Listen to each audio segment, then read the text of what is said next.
그런 얘기가 나오고 있죠. 장재원 의원 스튜디오에 지금 나오셨습니다. 안녕하십니까. 안녕하세요. 네. 장재원입니다. 징계한다는 얘기가 있긴 있던데 뭐 진행이 됩니까? 아니 저는 언론을 통해 가지고 네. 징계를 한다 그랬다가 또 몇 분 후에 또 징계를 보류한다 그랬다가 또 없는 일로 한다 그랬다가 도대체 뭐 모르겠습니다. 자, 징계를 참 받았으면 좋겠는데. 아니 근데 징계라는 게 뭐 하면은 받아야죠. 근데 다만 국회의원이 자신의 본연의 임무인 국회 본회의장에 앉아가지고 자신의 생각대로 투표를 한 거 가지고 징계 운운을 한다 그러는 게 참 너무 넌센스라 생각이 들고요. 그게 이제 당에서는 당이 이렇게 행동하기로 했는데 혼자 빠졌다고 지금 배신이죠, 배신. 그러니까 당론을 거스렸다, 배신이다, 자기만 튀려고 했다, 뭐 이런 이유로 징계 얘기가 나온 게 아닐까요? 아니, 그러니까 제가 소신 투표한 걸 가지고 이것이 장제원의 소신 투표다. 네. 아니면 이것이 또 배신이다. 또는 뭐 당의 분열을 했다. 이렇게 얘기하는 것보다는 그렇다면 이 논의를 그러한 장제원의 행동에 대한 논의보다는 좀 발전시켜 가지고 국회를 어떻게 선진화시키고 당론, 강제 당론을 어떻게 규정할 것이며 또 국회 운영 시스템을 어떻게 갈 것인가에 대한 논의로 확대해서 좀 공론화시켰으면 좋겠다. 저는 이런 입장입니다. 그런 입장인데 당에서는 그럴 생각은 없는 것 같고요. 언론도 그렇게 하더라고요. 예, 장제원의 행동에 대해서 과연 이것이 장제원이 진짜 소신이 있느냐 아니면 다른 뭐 생각이 있느냐 이런 걸 가지고 포커스가 맞추는 게 안타깝고 저는 사실 그 장면에서 굉장히 외롭고 힘든 과정이었거든요. 입장 바꿔 생각해 보십시오. 다 나갔는데 혼자 앉아 있고. 왜 안 나오셨어요? 그러니까 안 나간 이유는 저는 그렇게 생각해요. 국회가 본회의장에서 그렇게 치열하게 찬반 토론을 하지 않았습니까? 그러면 찬반 토론하고 난 다음에는 표결로 한다는 그런 것들이 좀 이제는 관례화되는 그러니까 우리 국민들이 지금 20대 국회에서 왜 다당제를 갖다가 주셨을까요? 그러니까 다양한 국민들의 요구나 국민들의 생각들을 국회에서 녹여내서 이것들을 찬반 토론을 통해 가지고 이제 싸우지 말고 국회가 좀 생산적이고 합리적으로 의사결정을 하라라고 다당제를 만들어 주셨잖아요. 그런 국민들의 지상 명령을 실컷 토론하고 다시 나가버리는 그런 것들은 우리 국민들이 가장 싫어하는 것이죠. 우리가 이 자유한국당이 아무리 좋은 의견을 얘기를 하고 아무리 좋은 토론을 해도 그 의사결정에 참여하지 않고 나가버리는 것을 우리 국민들은 또 싫어하고 그걸 비판하지 않습니까? 우리 메시지를 국민들한테 주는 것도 실패하는 거거든요. 그래서 저는 앉아 있었고 또 앉아있는 김에 그럼 재석 버튼 누르실 건지. 아니요. 재석 버튼은 네. 사실은 그렇잖아요. 재석을 만드는 거는 여당의 책임이에요. 그 책임을 방기한 여당에도 제가 책임을 묻는 거고요. 소신 투표를 한 거는 저는 진짜 이렇게 생각을 해요. 찬성을 하셨죠. 찬성. 네. 네. 찬성을 한 거는 이 추경안이 결국은 쟁점이 공무원 증원을 세금으로 해서 그것을 일자리다. 그게 생산적인 일자리냐는 부분이잖아요. 예. 12,000명을 원안에서 요구를 했습니다. 정부 여당이. 그런데 그것이 2,500명까지 양보를 받아낸 거지 않습니까? 그러면 정우택 원내대표가 협상 잘한 거지 않습니까? 그래서 같이 새벽 몇 시에 새벽에 뭐 이렇게 야 3당하고 뭐 저 민주당이 같이 통과시키기로 한 거를 9시 반으로 늦춘 거 아닙니까? 그러면 자유한국당 요청해서 늦춰준 거죠. 예, 그래서 이렇게 협치를 하고 서로 양보를 받아낸 안을 찬성을 하고 반대를 하고는 정말 국회의원 개개인의 어떤 생각대로 소신 투표를 할 수 있게 만들어야지. 근데 다른 분들은 다 반대했는데 의원님은 왜 찬성하셨어요? 그거는 자신의 소신이잖아요. 저는 찬성한 이유는 분명히 있는 겁니다. 이 추경안만 놓고 보면 지금 현재 문재인 정권입니다. 야당은 또 거기에 반대할 자격이 있는 것이고. 그러면 이것이 완전히 원안대로 직권상정단 아닙니까? 45일 동안 원내대표단, 예결위 간사단이 협의를 해가지고 12,000명의 증원을 2,500명, 2,500명도 경찰 공무원입니다. 경찰 공무원은 저희가 여당 시절에도 경찰 공무원, 소방 공무원, 안전 요원들은 늘려야 된다고 얘기하지 않았습니까? 거기에 최소의 불효불급한 공무원을 2,500명으로 규정을 했는데 양보를 받은 안을 찬성으로 반대라고는 소신껏 하면 되는 거 아니겠습니까? 본인은 근데 이 정도면 됐다고 싶어서. 이 정도면 공무원 그럼 필요 없습니까?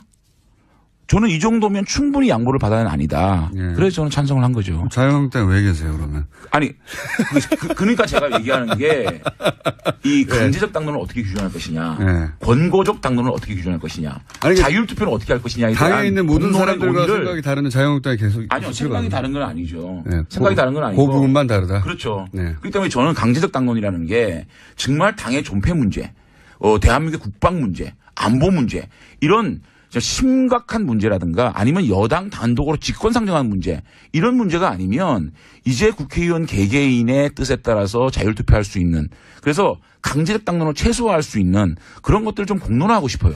알겠습니다. 근데 이제 그거 덕분에 김태현 의원은 그 덕분이죠. 그 전부터 인생에서 가장 후회하는 결정 중 하나라고 저희 복당한 것을 저희 방송에서 말씀하시고 나서는 김태현 의원이 당을 나가야 할 거다 이런 말씀도 하셨고 또 연석회의에서도 티격태격 했다고 보도가 됐고 뭐 이렇게 싸우면 저는 참 좋습니다만은 근데 이 보도에 따르면 한국일보 보도입니다. 장재현 의원이 복당 과정에서 그 복당하는 의원들을 받지 못하겠다고 했는데 그런 말을 이제 김태현 의원도 거기 속해 있었죠. 돌아오지 말라고 당신들 안 받겠다고. 그거에 대해서 전략 미스다. 그랬더니 김태현 의원이 야 임마 너 때문에 당이 어떻게 된 줄 알아? 라고 하자 장 의원 당을 깬 건 당신이야. 김무성 대표 시절 내부 총질하고 유승민 원내대표 김 대표 다 끌어내는 거 아니냐. 그랬더니 김 의원이 X새끼. 장 의원이 내가 X새끼면 넌 무슨 새끼냐. 라고 보도됐습니다. 대충 사실관계가 맞나요? 대화에? 아니 근데 내가 굳이 김태형 의원하고 좀 이렇게 실랑이를 한 거를 네. 여기서 또 김태형 의원으로 또 타켓을 해가지고 얘기할 생각은 전혀 없고 김태형 의원 다만 이것이 보도됐기 때문에 네. 그 내용들을 비공개 회의에서 있었던 얘기를 저는 하지 않을 생각이었습니다. 그런데 이미 됐어요. 보도가 됐기 때문에 제가 그 사정을 좀 설명을 좀 드릴게요. 네. 여기서 X새끼는 뭐 제가 어떤 동물이었습니까? 제가 그 재선 의원과 당 대표 간의 간담회 과정에서 한 의원이 박근혜 대통령이 너무 힘든 재판을 받고 있기 때문에 당에서 법률 지원단을 만들어서 변론에 나서야 된다. 또 대통령이 법정에 출두를 안 하는 것을 강제 구인해서 데리고 오는 거 이런 것들은 인권 침해다. 이런 것들을 당 대변인 논평을 통해서 막아야 된다 등등 이런 얘기를 하니까 또 한쪽에서는 이런 얘기를 하더라고요. 우리 자유한국당이 이렇게까지 몰락한 거는 청문회 수사 5명 때문에 그렇다. 그다음에 본인 장재현 의원을 글쎄 뭐 타겟을 한 얘기죠. 글쎄요. 네. 뭐 그런데 그다음에는 의원들이 당의 허락도 받지 않고 마구 방송에 출연해가지고 뉴스공장이죠. 자기 생각을 뉴스공장뿐만 아니고요. 예. 자기 생각을 이렇게 막 말하는 게 정말 이거는 당의 허락 받고 앞으로 방송 나가라. 이런 얘기들이 나오는 거예요. 개별 의원들이 어떤 방송에 나가서 무슨 말을 할지를 당의 사전 허가를 받아라. 그렇죠. 오. 그래서 이제 홍준표 대표님이 야 그게 말이 되냐. 네. 개개인 헌법기관이 방송 나가서 얘기하는 거를 그러니까요. 그거를 당의 허락 맡아라는 고등학생들도 대표님이 아니고, 예. 또 그렇게 얘기하는데도 지속적으로 그런 얘기들이 나오는 거예요. 제가 그 과정을 보고 야 이렇게 당이 경직돼 있나 이런 생각이 좀 들었어요. 그리고 박근혜 대통령 탄핵에 대한 인식이 이렇게까지 차이 난다면 정말 안타깝다는 생각이 들었고 또 뉴스공장에 제가 인터뷰를 했을 때 김호중 공장장께서도 아실 거예요. 제가 내 인생의 가장 잘못된 선택으로 한 이유에 대해서 20분 동안 풀로 들어보면 그런 소리 안 할 거예요. 내가 자유한국당 넘어간 게 가장 잘못된 선택이라는 게 아니고 그때 제가 넘어가기 전에 홍준표 당 대통령 후보께서 정말 여러분들의 보수 가치와 함께 하겠다. 그 얘기를 듣고 넘어왔는데 혁신위원장의 임명이나 혁신위원들의 면면을 보게 되면 당이 정말로 과거 회의적으로 가고 있고 또 정말 너무 우측 끝으로 가고 있지 않느냐. 그렇다면 지금까지 진행된 과정을 보게 되면 이것은 정말 내 인생의 잘못된 선택 아니냐. 그러니까 이 잘못된 선택이 잘된 선택이 되기 위해서는 내가 노선과 가치에 대해서 이제는 논쟁을 하겠다. 이런 얘기를 한 거 아닙니까? 이제 그런 부분들을 제가 충분히 설명을 했어요. 하고 나니까 이제 그런 얘기들이 나온 거예요. 이런 얘기가 오갔던 건 사실이고요. 사실입니다. 제가 이 질문을 드린 이유는 뭐냐면 김태현 의원은 이제 뭐 공이 친박 의원으로 알려져 있는데 지금 자유한국당은 여전히 친박이 주류이고 친박의 뜻이 실제 당론화되거나 당을 움직이거나 할 만큼 힘이 있습니까? 글쎄 제가 그건 내용적으로는 잘 모르겠어요. 그분들하고 뭐 사적인 대화를 나누거나 교감을 가지지 않았으니까. 다만 친박 비박은 그런 프레임이 아니고 탄핵 비탄핵 이런 이제 부류 이런 세력들로 재편되고 있지 않나. 탄핵 비탄핵이 뭐 친박 비박이죠. 뭐 그렇게 볼 수도 있는데 일단은 친박 비박이라는 프레임보다는 탄핵 비탄핵 쪽으로 이렇게 전개되고 있는 것 같아요. 근데 이 탄핵의 이제 인식 문제에 있어서는 저는 이렇게 생각을 해요. 이것이 한 번에 해결될 수 있는 문제는 아닌 것 같다. 그러니까 무슨 말이냐면 탄핵이 조작된 거고 정치적 보복이었고 일부 보수 진영 이를테면 새누리당 내의 국회의원들이 이것들을 부안해동을 해서 당이 망하고 박근혜 대통령이 탄핵에 이루어지지 이런 거 아니니까 이런 생각하시는 분들이 굉장히 탄탄하게 많다는 생각을 했거든요. 당내에도 여전히. 예, 그래서 박근혜 대통령의 형사재판 결과라든지 그다음에 결과가 나온 다음에 어떤 여론 형성 이런 것들을 가지고 지루한 논쟁과 얘기들을 통해서 정리가 되지 않을까라고 생각이 들고 이 문제에 대해서는 지루한 논의가 당분간은 진행되지 않을까라는 생각을 해봅니다. 그러면 현재 친박 비박 혹은 탄핵 비탄핵 그 구도가 친박 쪽 그러니까 비탄핵 쪽이 한 6 정도로 많습니까 인원이 세력이? 저는 그거는 잘 모르겠고요. 일단 더 많죠 어쨌든. 그 혁신 과정에서 혁신위원회에서 이 탄핵에 대한 역사적 인식을 규정할 것이냐. 만약에 지금 유석춘 위원장께서 취임 일성으로 얘기했듯이 탄핵은 정치 보복이고 탄핵을 주도한 사람들에 대해서 잘잘못을 가리겠다라는 의지를 가지고 진행된다면 이것은 상당한 논란을 가져올 수밖에 없다는 생각이 들고요. 상당한 논란이라고 하면 다시 탈당? 아니요. 그런 거는 아니고요. 지금은 사실은 자유한국당의 당적을 가지고 있느냐 바른정당의 당적을 가지고 있느냐가 중요한 부분이 아니고요. 제가 계속 주장하는 건 보수 대통합입니다.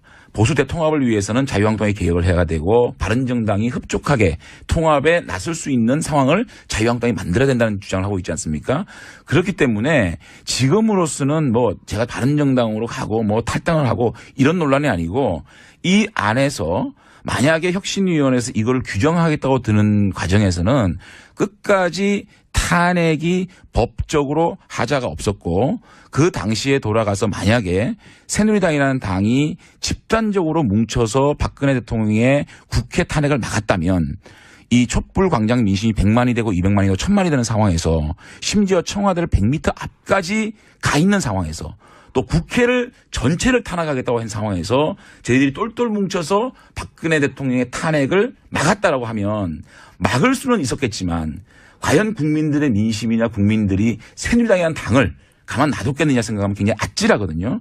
그런 것들을 우리가 상기시키면서 거기에 대한 논쟁에 대해서 직접적으로 뛰어들어서 투쟁을 할 수밖에 없는 것이고 또 노선 문제에 있어서 당이 계속적으로 지난 20년간 우리 보수 정당이 좌클릭해서 망했다. 이런 프레임으로 간다 그러면은 그 부분에서 논란은 증폭될 수밖에 없는 것이다 생각합니다. 유석춘 위원장과 그리고 그 위원들의 면면을 보면 큰 틀에서는 뭐 유승민이 없을 수 없었다. 뭐 탄핵도 주인을 문 거다. 또는 결국은 박정희 박근혜를 다시 살리겠고 그것이 보수의 중심이고 이게 자유한국당이 앞으로 가야 할 기조다. 이렇게 혁신위원장, 혁신위원들이 생각하는 것 같단 말이죠. 그러면서 그 안에 면면을 보면 근대화 시민주의나 친일사관이나 소위 이제 친일파라고 공격을 받기 좋은 보수의 정통성하고 상관이 없는 전혀 없죠. 전혀 없죠. 기조로 가고 있는데 이렇게 되면 독재 친일 이미지를 어떻게든 탈피하려고 했었는데 이게 다시 돌아가는 거잖아요. 그러니까 이제 제가 다른 당에는 굉장히 고마운 일이에요 이게. 제가 문제의식을 갖고 있는 거는 저희 보수 적통 정당의 역사성을 좀 봐야 되는데 산업화 보수와 민주화 보수가 손을 잡고 지금까지 대중 보수 정당으로 커왔잖아요. 그게 무슨 말이냐면 산업화 보수라는 건 박정희 대통령으로 상징되는 산업화, 또 민주화 보수는 김영삼 대통령으로 상징되는 민주화 보수, 이런 것들이 손을 잡은 접점이 있는 겁니다. 타협점은 뭐냐면 박정희 대통령이 산업화에 공이 있고 대한민국의 경제 발전을 이룬 지도자라는 것을 민주화 보수도 인정을 해야 된다. 그 인정을 하지 않으면 산업화 보수와 민주화 보수가 손을 잡을 수 없다는 게 하나 있고요. 또 민주화 보수 입장에서는 5.16은 쿠데타고 유신은 독재였다. 이런 것들을 타협을 해야 된다라고 해서 민주화 보수와 산업화가 손을 잡아갖고 왔잖아요. 그런데 유석춘 위원장에 대한 문제의식을 가지고 있는 거는 유신은 국가의 위기 상황에서 어쩔 수 없는 수단이었다고 합리화하고 있지 않습니까? 그러면 이거는 민주화 보수와 산업화 보수가 손을 잡은 그 타협점을 깨는 거거든요. 다시 민주화 보수의 손을 끊고 산업화 보수로 역사를 회귀하겠다는 것이고 그다음에 탄핵 인식 문제예요. 일부 혁신위원 중에서는 탄핵을 주도한 사람들은 주인을 문 개 XX다. 예. 그럼 주인이 누구냐는 거예요. 개 XX다. 그렇죠. 예, 예. 그러면 새끼라고 탄핵을 찬성한 세력들은 그러면 주인을 물었다 그러는데 그럼 주인이 누구냐는 거예요. 박근혜 대통령이 대한민국의 주인이었습니까? 그래서 이런 인식들에 문제가 있다. 그래서 혁신위원장이나 혁신위원회 면면을 보게 되면 이것은 자유한국당이 과거로 회귀하고 있는 거 아니냐라는 걱정을 하는 것이고 다만 제가 이 지점에서 좀 지켜봐야 될 지점은 홍준표 대표께서 양쪽의 눈으로 우리의 노선을 정리해야 된다. 두 번째는 진보 진영의 시각으로 중도 진영의 시각으로 보수 진영의 시각으로 자유한국당을 바라보고 회부를 해서 혁신 방향을 정하겠다. 그 말씀을 어쨌든 하셨고 저희 재선 의원 간담회에서나 또 우리가 탈당하기 전에 심야회동에서 홍준표 대표께서 말씀하신 부분이기 때문에 그 부분을 당대표와 혁신위원장이 어떻게 접점을 찾아 나가느냐 그것을 보고 또 다른 메시지를 내겠다는 입장입니다. 그런데 무슨 말씀인지는 알겠는데 유신이 어쩔 수 없었다 식민자 근대화론 이게 보수의 적통이 아니기 때문에 독재와 친일의 이미지로 어떻게 자유한국당이 다시 보수의 적통으로 쓰겠다는 건지 도저히 이해할 수가 없는데 이런 국면이 의원님한테는 기회죠. 아니 근데 제가 이거를 장제원 개인의 정치적 이해관계 만약에 우리 공장장님 제가 제 개인의 미래나 제 개인의 안위를 위해서 이 일을 한다고 생각하면 정말로 큰일입니다. 보수가 살아야 장제원 정치인이 있는 것인데 보수가 과거 획기적으로 가는 데 대해서는 문제제기를 하는 건데 그것을 제 정치적인 공간을 마련하기 위해서 이런다라고 장제원 개인의 어떤 정치적 입지 이걸로 정말로 이게 논의되고 이것들로 논의가 진행된다 그러면은 정말로 안타까운 일이고 이거는 보수의 정체성과 또 정치개혁의 방향으로 공론화되고 승화돼야 되는데 정치 선진화 부분으로 얘기가 돼야 되는데 장제원의 행동이 과연 장제원의 정치적 입지를 위한 것이냐라고 얘기하면 그거는 제가 이렇게 할 이유가 없는 것이고 차라리 제가 제 정치적 입지를 다지기 위해서는 주류 편입이 편해요. 네, 의원님의 입지를 위해서 이런 일을 만들어낸 건 아닌데 결과적으로 의원님이 입지가 만들어질 공간이 생겼어요. 그거는 진행되는 과정을 보면서 얘기를 하자고요. 아직까지는 지금 찬스가 왔다. 어떠한 혁신위원회에서 정책적 혁신 또 조직적 혁신을 어떻게 할 것이냐에 대한 안이 안 나온 상황이고 어쨌든 어저께까지의 분위기를 보면 홍준표 대표와 유석춘 혁신위원장의 가고자 하는 방향에 대한 인식이 조금 틀린 부분이 좀 있는 것 같아요. 분명히 봐서. 그래서 그걸 좀 지켜보겠다는 생각입니다. 어쨌든 축하드리고요. 공간이 생긴 걸 축하드리고 한 가지만 더 말씀드리고 짧게 담배값 인하한다고 그러잖아요. 이거 어떻게 생각하십니까? 저는 조세 정의의 차원에서 슈퍼리치 증세 이 부분을 저는 충분히 수용해야 된다고 생각하고요. 근데 다만 그 다른 장에서는 178조에 달하는 국정과제 100대 과제 그것을 어떻게 재원을 염출할 것인가에 대한 논의는 슈퍼리치 문제하고는 다른 쪽에서 논의를 해야 된다. 그러면 담배값을 인하한다고. 조세 정의를 위해서 슈퍼리치 증세를 한다 그러면은 서민들의 증세가 되고 있는 담배값 인하 문제는 민주당이 주장해야 될 부분입니다. 민주당은 왜 이걸 가지고 주장을 안 하는지 제가 김부겸 장관 청문회 때 제가 이렇게 얘기했거든요. 담배값 이거 제가 박근혜 정권 당시에 분명히 제가 그 당시 행정안전부 장관한테 물었다. 왜 담배값 인하 안 하고 이것이 정말 우리 국민들의 건강을 위해서 한 거냐라고 따져가지고 그거는 잘못된 거라고 얘기를 했는데 김부겸 장관은 정책적 안정성을 위해서 이 부분은 논의하지 않겠다는 얘기를 하는 거예요. 그렇다면 조세 정의를 바라는 민주당이 오히려 나서서 담배값 인하를 얘기를 해야지 민주당에서 얘기를 안 하니까 자유한국당에서 좀 입장이 좀 난감하죠.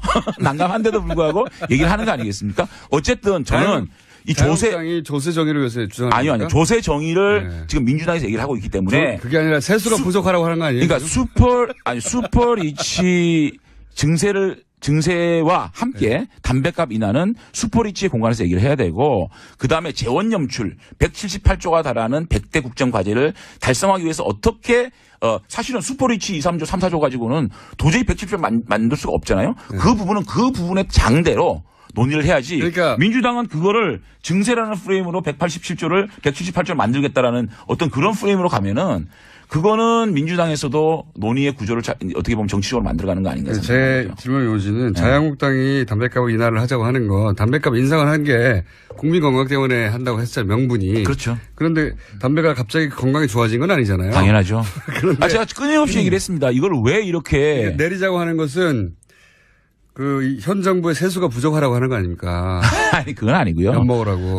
아니 그게 아니고 문재인 정부가 지금 사실 정책적으로 이제 해나가는 과정을 보게 되면 솔직히 저는 너무 단순하고 간단해요. 자 최저임금 10,000원 올린다.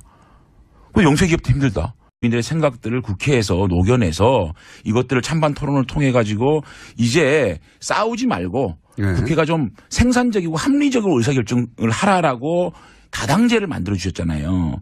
그런 국민들의 지상명령을 실컷 토론하고 다시 나가버리는 그런 것들은 우리 국민들이 가장 싫어하는 것이죠. 우리가 이 자유한국당이 아무리 좋은 의견을 얘기를 하고 아무리 좋은 토론을 해도 그 의사결정에 참여하지 않고 나가버리는 것을 우리 국민들은 또 싫어하고 그걸 비판하지 않습니까? 우리 메시지를 국민들한테 주는 것도 실패하는 거거든요. 그래서 저는 앉아 있었고 또 앉아있는 김에 그럼 재석 버튼 누르실 거죠? 아니 재석 버튼은 사실은 그렇잖아요. 재석을 만드는 거는 여당의 책임이에요. 그 책임을 방기한 여당에도 제가 책임을 묻는 거고요. 소신 투표를 한 거는 저는 진짜 이렇게 생각을 해요. 찬성을 하셨죠. 찬성. 네. 찬성을 한 거는 이 추경안이 결국은 쟁점이 공무원 증원을 세금으로 해서 그것을 일자리다. 그게 생산적인 일자리냐는 그런 얘기가 나오고 있죠. 장재현 의원 스튜디오에 지금 나오셨습니다. 안녕하십니까. 안녕하세요. 네. 장재현입니다. 징계한다는 얘기가 있긴 있던데 뭐 진행이 됩니까? 아니 저는 언론을 통해 가지고 징계를 한다 그랬다가 또 몇 분 후에 또 징계를 보류한다 그랬다가 또 없는 일로 한다 그랬다가 도대체 뭐 모르겠습니다. 자 징계를 참 받았으면 좋겠는데. 아니 근데 징계라는 게 뭐 하면은 받아야죠. 다만 국회의원이 자신의 본연의 임무인 국회 본회의장에 앉아가지고 자신의 생각대로 투표를 한 거 가지고 징계 운운을 한다 그러는 게 참 너무 넌센스라 생각이 들고요. 그게 이제 당에서는 당이 이렇게 행동하기로 했는데 혼자 빠졌다고 지금 배신이죠, 배신. 그러니까 당론을 거스렸다, 배신이다, 자기만 튀려고 했다, 뭐 이런 이유로 징계 얘기가 나온 게 아닐까요? 아니, 그러니까 제가 소신 투표한 걸 가지고 이것이 장제원의 소신 투표다, 아니면 이것이 또 배신이다, 또는 뭐 당의 분열을 했다 부분이잖아요. 12,000명을 원안에서 요구를 했습니다. 정부 여당이. 그런데 그것이 2,500명까지 양보를 받아낸 거지 않습니까? 그러면 정우택 원내대표가 협상 잘한 거지 않습니까? 그래서 같이 새벽 몇 시에 새벽에 뭐 이렇게 야 3당하고 뭐 민주당이 같이 통과시키기로 한 거를 9시 반으로 늦춘 거 아닙니까? 그러면 자유한국당 요청해서 늦춘 거죠. 예, 그래서 이렇게 협치를 하고 서로 양보를 받아낸 안을 찬성을 하고 반대를 하고는 정말 국회의원 개개인의 어떤 생각대로 소신 투표를 할 수 있게 만들어야지. 그런데 다른 분들은 다 반대했는데 의원님은 왜 찬성하셨어요? 그거는 자신의 소신이잖아요. 저는 찬성한 이유는 분명히 있는 겁니다. 이 추경안만 놓고 보면 지금 현재 문재인 정권입니다. 야당은 또 거기에 반대할 자격이 있는 것이고. 그러면 이것이 완전히 원안대로 직권상정단 아닙니까? 45일 동안 원내대표단, 예결위 간사단이 협의를 해가지고 12,000명의 증언을 2,500명. 2,500명도 경찰 공무원입니다. 경찰 공무원은 저희가 여당 시절에도 경찰 공무원, 소방 공무원, 안전 요원들은 늘려야 된다고 얘기하지 않았습니까? 거기에 최소의 불효불급한 공무원을 2,500명으로 규정을 했는데 양보를 받은 안을 찬성으로 반대라고는 소신껏 하면 되는 거 아니겠습니까? 본인은 근데 이 정도면 됐다고 싶어서. 이 정도면 공무원 그럼 필요 없습니까? 저는 이 정도면 충분히 양보를 받아는 아니다. 그래서 저는 찬성을 한 거죠. 자유한국당에 왜 계세요, 그러면? 아니, 그러니까 제가 얘기하는 게 이 강제적 당론을 어떻게 규정할 것이냐, 권고적 당론을 어떻게 규정할 것이냐, 아니, 자율투표는 어떻게 할 것이냐에 대한 당에 있는 모든 사람들과 생각이 다른 자유한국당이 계속. 아니요, 생각이 다른 건 아니죠. 생각이 다른 건 아니고. 그 부분만 다르다. 그렇죠. 그렇기 때문에 저는 강제적 당론이라는 게 정말 당의 존폐 문제, 대한민국의 국방 문제, 안보 문제 이런 심각한 문제라든가 아니면 여당 단독으로 직권상정하는 문제 이런 문제가 아니면 이제 국회의원 개개인의 뜻에 따라서 자율투표할 수 있는 그래서 강제적 당론을 최소화할 수 있는 그런 것들을 좀 공론화하고 싶어요. 이렇게 얘기하는 것보다는 그렇다면 이 논의를 그러한 장제원의 행동에 대한 논의보다는 좀 발전시켜가지고 국회를 어떻게 선진화시키고 당론, 강제 당론을 어떻게 규정할 것이며 또 국회 운영 시스템을 어떻게 갈 것인가에 대한 논의로 확대해서 좀 공론화시켰으면 좋겠다. 저는 이런 입장입니다. 그런 입장인데 당에서는 그럴 생각은 없는 것 같고요. 언론도 그렇게 하더라고요. 예, 장제원의 행동에 대해서 과연 이것이 장제원이 진짜 소신이 있느냐 아니면 다른 뭐 생각이 있느냐 이런 걸 가지고 포커스가 맞추는 게 안타깝고 저는 사실 그 장면에서 굉장히 외롭고 힘든 과정이었거든요. 입장 바꿔 생각해 보십시오. 다 나갔는데 혼자 앉아 있고. 왜 안 나오셨어요? 그러니까 안 나간 이유는 저는 그렇게 생각해요. 국회가 본회의장에서 그렇게 치열하게 찬반 토론을 하지 않았습니까? 그러면 찬반 토론하고 난 다음에는 표결로 한다는 그런 것들이 좀 이제는 관례화되는 그러니까 우리 국민들이 지금 20대 국회에서 왜 다당제를 갖다가 주셨을까요? 그러니까 다양한 국민들의 요구나